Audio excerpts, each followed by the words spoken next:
Բրյուսելում մեկնարկել են Արցախի անկախությանը նվիրված օրեր, տարբեր մշակութային ու քաղաքական միջոցառումներին մասնակցում են արտերկրից, Սփյուռքից հյուրեր, Լեռնային Ղարաբաղի եւ Հայաստանի իշխանության ներկայացուցիչներ եւ եվրոպացի խորհրդարանականներ։ Եվրոպական խորհրդարանում Լեռնային Ղարաբաղի օրերը մեկնարկեցին Բաքվի փախստական Աննա Աստվածատրյանի գրքի շնորհանդեսով։ Հայաստանից եւ Լեռնային Ղարաբաղից ժամեր առաջ վերադարձած Եվրախորհրդարանի падգամավոր Էլենի Տեոխարուսը ելույթ ունեցավ ի պաշտպանություն Արցախի ժողովրդի ինքնորոշման իրավունքի։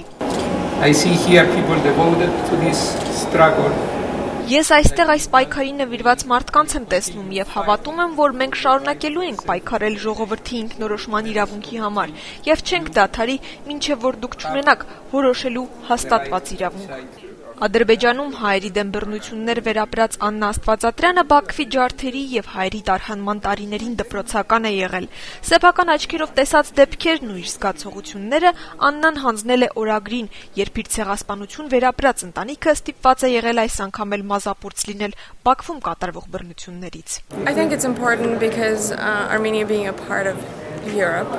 Այսօր այստեղ գիրք ներկայացնելը չափազանց կարևոր իրադարձություն է, քանի որ հայերը Եվրոպայի մաս են կազմում եւ հայկական հարցերը քննարկվում են Եվրոպական խորհրդարանի падգամավորների կողմից։ Շատ կարևոր է ընդգծել հայերի հետ տեղի ունեցածը, լինի դա 10 թե 20 տարի առաջ։ Կարծում եմ կարևոր է, որ եվրոպացի падգամավորներն իմանան, որ Արցախի կարգավիճակը կենսական կարևորություն ունի եւ այդ ժողովուրդը չի կարող գտնվել Ադրբեջանի ճնշումների ներքո։ Իմ կարծիքով Ադրբեջանում դրությունը հիմա ավելի վատ է ուսրված, քան իմ մանկության տարիներին էր 1989-ին։ Ադրբեջանի քարոզչամեքենան 20 տարի է Հայաստանի դեմ է աշխատում եւ երեխաները մեծանում են հայերի ու Հայաստանի դեմ խորը ատելությամբ։ Բաքվի դեպքերից մոտ 20 տարի անց Միացյալ Նահանգներում հաստատված Աննան հարազատների հորդորներով է որոշել բացել օրագիրը, վերաշարադրել այն որպես գիրք ու տպագրել։ Նույնքան տարիներ անց էլ վերադարձել է Հայաստան։ The first time I returned to Armenia since leaving Armenia in 1992 was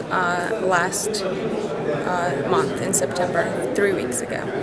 Առաջին անգամ 1992-ին Հայաստանը լքելուց հետո ես այնտեղ վերադարձա մոտ 3 շաբաթ առաջ սեպտեմբերին եւ տեսա հսկայական փոփոխություններ։ Երևի դժվար է դրանք նկատել, երբ այնտեղ ապրում ես կամ հաճախ այցելում, բայց այնինչ մենք էինք թողել 22 տարի առաջ եւ ինչ կա հիմա, շատ տպավորիչ է։ Միակ սորի պատմություն կոչվող գիրքը լույս է տեսել անգլերեն։ Հեղինակն ասում է, հատկանշական է, որ այն տպագրվել է ցեղասպանության 100-րդ տարելիցին ընդառաջ։ Շնորհանդեսներ եղել են ու լինելու են աշխարհի տարբեր երկրներում, թեև Աննան խոստովանում է, որ միտք չի ունեցել իր անձնական օրագիրը վերածել գրքի։ My main audience were my future children. Իմ հիմնական լսարանն ու ընթերցողները պետք է լինեին իմ ապագա զավակները։ Ես կարծում էի, որ երեխաներս պետք է իմանան, թե որտեղից ենք մենք եկել։ Սա նախատեսված էր հենց նրանց համար։ Ես ամենևին նպատակ չունեի այն տպագրելու։ Ինձ համար շատ դժվար էր հանրայնացնել շատ անձնական իմ պատմությունը։